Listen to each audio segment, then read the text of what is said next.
Hello viewers, back to my channel Abida's রান্নাঘরে সকলকে স্বাগত। আসসালামু আলাইকুম।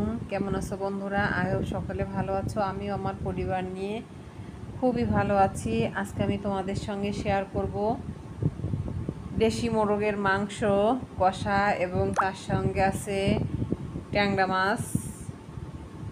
তো মোরগের মাংস রান্না করার জন্য সকালে কিন্তু আমি মোরগটাকে জব দিয়ে পরিষ্কার করে নিয়েছি আর মোরগটাকে কেটে ধুয়ে নিয়েছি পরিষ্কার করে। তো এই তো মোরগের মাংস রান্না করার জন্য এখানে আমি পাতিলের ভিতরে মশলাগুলোকে কষিয়ে নিয়েছি, তেল দিয়েছি, তারপরে হচ্ছে পেঁয়াজ বাটা দিয়েছি, জিরা এবং রসুন বাটাও দিয়ে দিয়েছি। এখন এই মশলাটাকে সুন্দরভাবে আমি ভেজে নেব। আর এদিকে মাংসটাকেও আমি কেটে নিয়েছি। এখন আর একবার একটু ধুয়ে ক্লিন করে নেব। তো দেশি মোরগ কিন্তু খেতে কিন্তু খুবই ভালো লাগে, রান্না করতে গেলে মাঝে মাঝেই খাওয়া হয়। আর এই তো এখানে আমি দিয়ে দিচ্ছি আদা বাটা। আদা বাটাটা দিয়েও মশলার সঙ্গে সুন্দরভাবে নেড়ে চেড়ে ভেজে নিতে হবে। দিয়ে দিচ্ছি স্বাদ মতো লবণ। আর আজকে আমি এখানে মরিচের গুঁড়াটা, শুকনো মরিচের গুঁড়া কিছুটা দেব, আর হচ্ছে কিছু মরিচ বেটে নিয়েছি। তো এই তো শুকনো মরিচের গুঁড়া এবং হলুদের গুঁড়াটা দিয়ে দিচ্ছি, আর কিছু মরিচ আমি বেটে নিয়েছি। তো বাটা মরিচটা আমি ব্যবহার করব এখানে। তো মশলাটাকে সুন্দরভাবে আমি ভেজে নেব। আর রান্না করার মেন সাবজেক্টই হচ্ছে মশলা কষানো। মশলাটা যদি ভালোভাবে কষিয়ে নেওয়া যায় তাহলে কিন্তু তরকারিটাও কিন্তু অনেক বেশি খেতে স্বাদ হয়। তো এই তো আমি কিন্তু এখানে কিছু শুকনো মরিচ টেলে তারপরে হচ্ছে বেটে নিয়েছি। আর এই বাটা মশলাটা দিলে মরিচটা যদি একটু টেলে বেটে নেওয়া যায় তাহলে কিন্তু তরকারির স্বাদটা কিন্তু আরও ভালো আসে। তো আমি সুন্দরভাবে মশলাগুলোকে ভেজে নেব, কষিয়ে নেব। আর এখানে আমি রান্না করছি, এটা হচ্ছে ফ্রাই প্যানের যে পটটা থাকে সেই পটে আমি আজকে রান্না করছি। যেহেতু এটা গর্ত একটু দেখতে মনে হয় কম দেখা যাচ্ছে। তো মাংসগুলো কিন্তু আমি দিয়ে দিয়েছি মশলার ভিতরে। এখন মশলার সঙ্গে মাংসগুলোকে সুন্দরভাবে কষিয়ে নেব।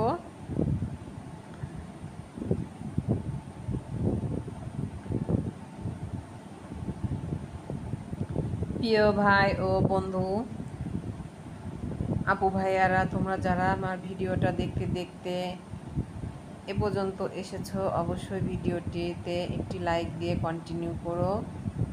অনেকে হচ্ছে ভিডিও দেখে লাইক দিতে ভুলে যায়, তো ভুলে গেলেও লাইকটা এখন দিও। অনেকের হয়তো মনে থাকে না লাইক দেওয়ার জন্য। সবসময় দেখা যায় ভিউর তুলনায়, কমেন্টের তুলনায় লাইকটা সবসময় কম হয়।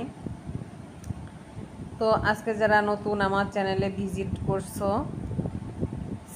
অবশ্যই চ্যানেলটিকে সাবস্ক্রাইব করে রেখো, আর পাশে থাকা বেল বাটনটি ক্লিক করে রাখবে। তাহলে আমি যখনই নতুন নতুন ভিডিও আপলোড দেব ভিডিও নোটিফিকেশন সবার আগে তোমাদের কাছে পৌঁছিয়ে যাবে। আর পুরনো বন্ধুদেরকে অসংখ্য ধন্যবাদ, তোমরা তো এই কাজটি আগেই করে রেখেছো। তোমরা প্রতিদিন আমার ভিডিও দেখো, আমিও তোমাদের ভিডিও দেখি। এভাবেই সবাইকে সাপোর্ট করতে হবে। সাপোর্ট ছাড়া কিন্তু কাউকে সামনে দ্রুত এগোনো সম্ভব না। তো বন্ধুরা সবসময় আমার পাশে থেকে এভাবেই। আর এই তো কথা বলতে বলতে মাংসটা কিন্তু সুন্দরভাবে কষিয়ে নিয়েছি, আর বেশ কিছুক্ষণ ধরে কষিয়ে নিয়েছি।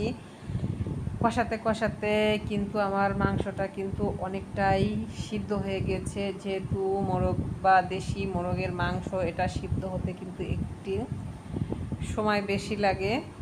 তো মুরগির মাংসর থেকে মোরগের মাংসটা কিন্তু একটু সহজেই সিদ্ধ হয়ে যায়, কারণ মোরগটা তো তেমন বেশি বয়স হয় না। আর মুরগি কিন্তু অনেক সময় দেখা যায় 1 বছর 2 বছরও কিন্তু মুরগি বয়স হয় তখন জব করা হয়। আর মোরগ কিন্তু 6 মাস হলেই কিন্তু যথেষ্ট বড় হয়ে যায়। তো সে কারণে মুরগির মাংস তুলনায় মোরগের মাংসটা খুবই তাড়াতাড়ি সিদ্ধ হয়ে যায়। তো আমি কিছুটা পানি দিয়ে দিয়েছিলাম সিদ্ধ হওয়ার জন্য। এখন ঢাকনাটি খুলে নিচ্ছি। ঢাকনাটি খুলে এখন একটু নেড়ে চেড়ে দিব। এখন আমি একটু গরম মশলার গুঁড়াটা অ্যাড করে দিচ্ছি।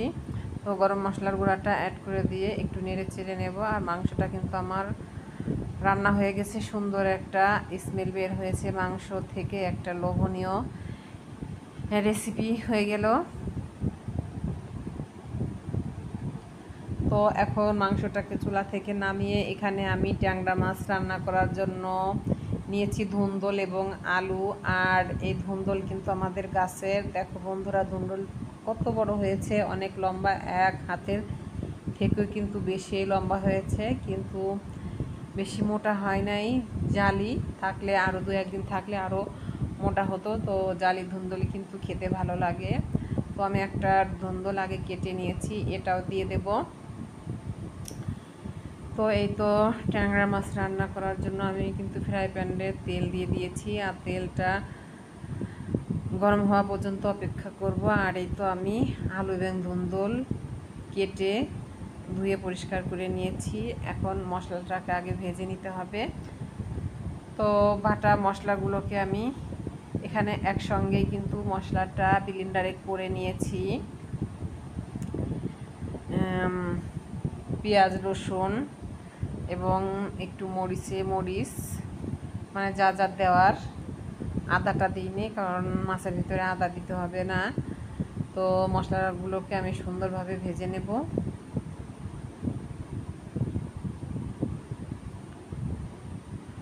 আর ধুন্দল দিয়ে কিন্তু মাছ রান্না করলে আমার কাছে কিন্তু খুবই ভালো লাগে।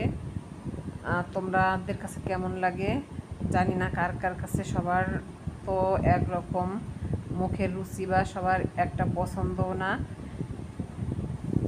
তো মশলাগুলো সুন্দরভাবে আমি একটু লবণ দিয়েছি, লবণটা দিয়ে মশলাগুলোকে ভালোভাবে ভেজে নিতে হবে। আমি কিন্তু যখনই রান্না করতে যাই আগে মশলাগুলোকে সুন্দরভাবে কিন্তু গ্যাসটাকে কিন্তু মিডিয়াম টু লো ফ্লেমে রেখে মশলাগুলোকে সবসময় কিন্তু একটু সময় নিয়ে ভেজে নেই। আর এখানে আমি একটু মরিচের গুঁড়া দিয়ে দিচ্ছি হলুদের গুঁড়া। তো মরিচের গুঁড়া, হলুদের গুঁড়াটা দিয়ে আবারও মশলার সঙ্গে নেড়ে চেড়ে কিছুক্ষণ ভেজে নিতে হবে।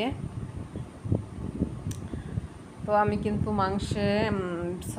মানে ট্যাংরা মাছের যে ধুন্দল আলু দিয়ে রান্না করব, এটাতে কিন্তু ঝোল রাখবো না, একদম কাদা কাদা করে রান্না করব। তো এভাবে কাদা কাদা করে ট্যাংরা মাছ ধুন্দল দিয়ে রান্না করলে কিন্তু অনেক ভালো লাগে, অনেক বেশি লোভনীয় হয়। সকলেই কিন্তু পছন্দ করবে এইভাবে রান্না করলে। আর আমি ধুন্দল এবং আলু এই তো দিয়ে দিচ্ছি।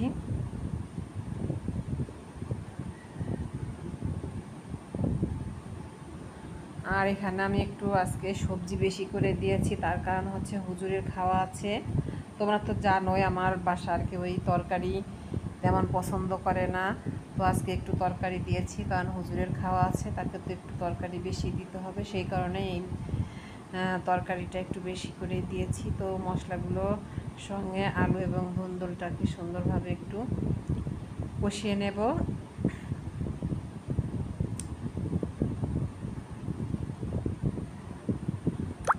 আর মাছগুলোকেও কিন্তু আমি এখানে লবণ দিয়ে ধুয়ে পরিষ্কার করে নিয়েছি।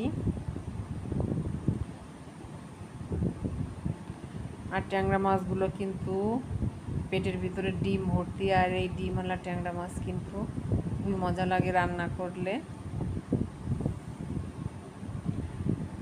তো এখন মাছগুলো দিয়ে দিচ্ছি। মাছগুলো দিয়ে আমি সুন্দরভাবে একটু কষিয়ে নেব এই আলু এবং ধুন্দুলের সঙ্গে। অনেকেই কিন্তু ট্যাংরা মাছটা ভেজে রান্না করে, আমি কিন্তু কখনোই ট্যাংরা মাছ ভেজে রান্না করি না, কারণ ট্যাংরা মাছটা কিন্তু এমনিতে শক্ত হয়, ভেজে রাখার দরকার নেই। তো আমি ট্যাংরা মাছটা এই কারণে ভাজি না।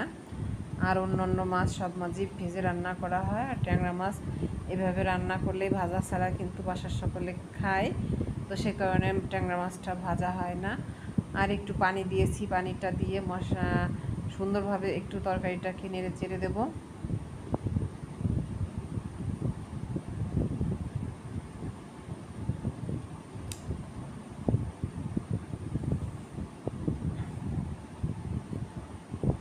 তো কষাতে কষাতে কিন্তু আমার তরকারিটাও কিন্তু সিদ্ধ হয়ে গেছে। তো একটু নেড়ে চেড়ে নিচ্ছি, আর নেড়ে চেড়ে নিয়ে আমি সামান্য একটু পানি এখানে দেব, যেহেতু বলেছিলাম আগে যে একটু বেশি ঝোল রাখবো না, একটু খাটো ঝোল রেখে আজকের মাছটা রান্না করব।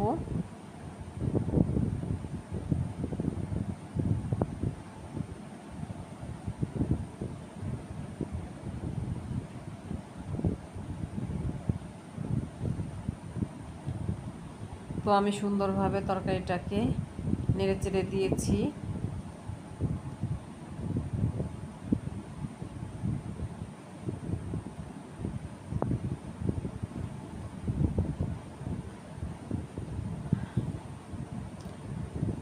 আলু এবং ধুন্দলটা কিন্তু সিদ্ধ হয়ে গেছে। ধুন্দল তো এমনিতেই নরম তরকারি, এটা সিদ্ধ হতে কিন্তু সময় লাগে না। আর আমি কিন্তু এখানে কোনো পানি দিইনি। ধুন্দল থেকে যে পানিটা উঠেছে সেটাতে কিন্তু তরকারিগুলো সিদ্ধ হয়ে গেছে। আর সামান্য একটু পানি দিয়ে আর একটু কুক করে নিলেই কিন্তু আমার ট্যাংরা মাছের রেসিপিটি কিন্তু অলরেডি হয়ে যাবে।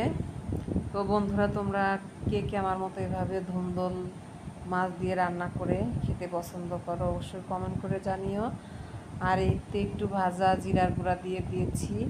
আর তোমরা সুন্দর সুন্দর কমেন্ট করবে, তোমাদের সুন্দর কমেন্ট এবং মূল্যবান মতামত আর সুন্দর কমেন্টস দেখে এবং পড়ে কিন্তু আমাদের নতুন নতুন ভিডিও বানানোর উৎসাহ জাগে। তো এখন ঢাকনা দিয়ে একটু ঢেকে দিচ্ছি। তো ঢেকে দিয়ে আরও 2-4 মিনিট কুক করে নেব। তো 3-4 মিনিট কুক করে নেওয়ার পরে কিন্তু আমি ঢাকনাটি আবারও খুলে নিচ্ছি।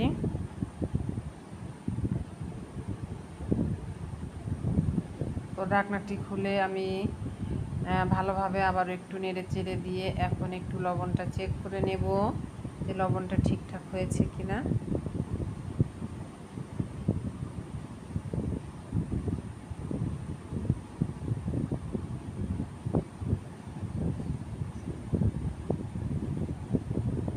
তো আমি লবণটা দেখে নিয়েছি, আবারও একটু ঢেকে দিলাম। তো এখন ঢাকনাটি তুলে নিচ্ছি।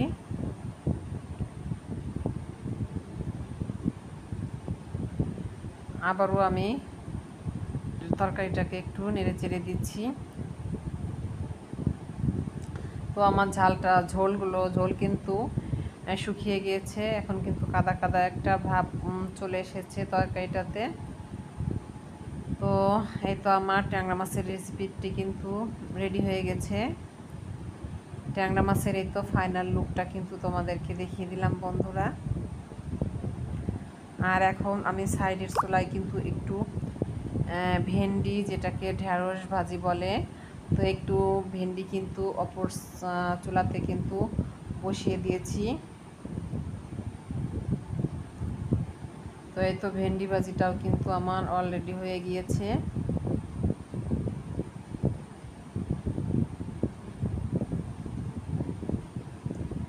তো আজকের মেনুতে ছিল মোরগের মাংস, ভেন্ডি ভাজি এবং ট্যাংরা মাছ, ধুন্দল আলু দিয়ে রান্না। তো সে পর্যন্ত সবাই নাকি আজকের মতো ভিডিওটা এই পর্যন্ত। আগামী দিন নিয়ে আসবো নতুন একটি ভিডিও নিয়ে। সবাই ভালো থেকো, সুস্থ থেকো, আল্লাহ হাফেজ।